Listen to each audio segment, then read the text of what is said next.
Hi, I am Antonette Arpon, a student from Bachelor of Science in Civil Engineering Section A.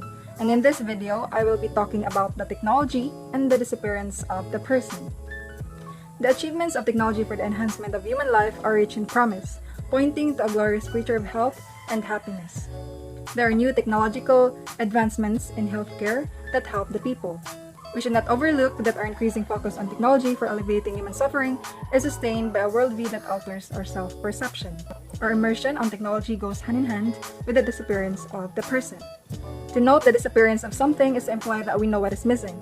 However, what exactly a person is remains difficult to say.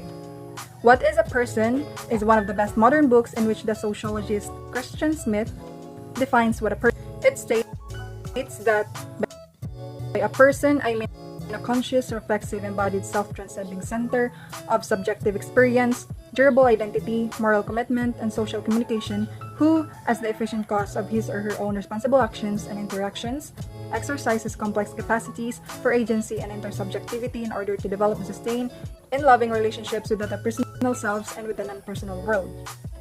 There are three features of the person in Smith's definition.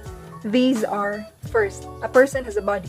It means that the spirit or presence of a human person exists only in bodily form. Second, a person is a moral agent, meaning that the human beings as persons can step outside their immediate environment and evaluate the world according to abstract ideals.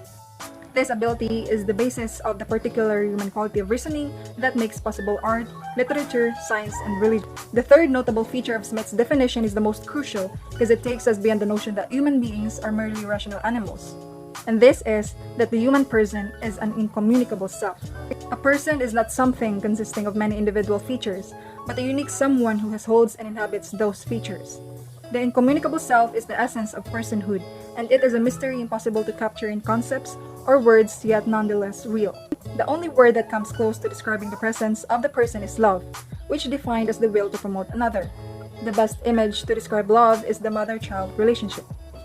Each of us has been deeply shaped in our way of engaging the world by others.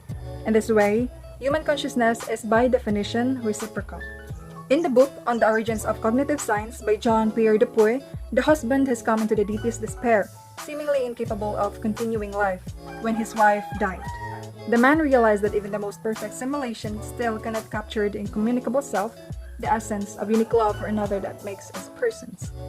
Yet, this understanding of the person has disappeared in our present cultural obsession with technological solutions. A case point is the transhumanist Ray Kurzweil, famous for predicting that by 2045, we will be able to upload our minds to computing platforms like the cloud. It is important to know that by mind, Kurzweil means our personality profile, a replica of our actual selves. Kurzweil believed that even in the living human beings, personal identity is nothing but input and output patterns of information, and the brain is essentially a pattern recording and recognition machine, much like a computer. The problem with Kurzweil's concept of the person is that the human self, or personal identity, cannot be reduced to patterns of information exchange. We don't negotiate the world as information processing algorithms, but we skillfully navigate the world of human meaning and dimensions based on our installed bodies. Kurzweil has no trouble turning people into machines because he already considers them to be machines.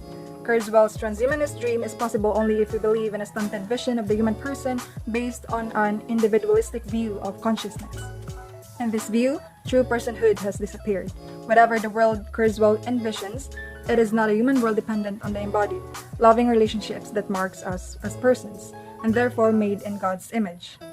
And that is this video all about. Again, I'm Antonette Arpon from Bachelor of Science in Civil Engineering, Section A. Thank you.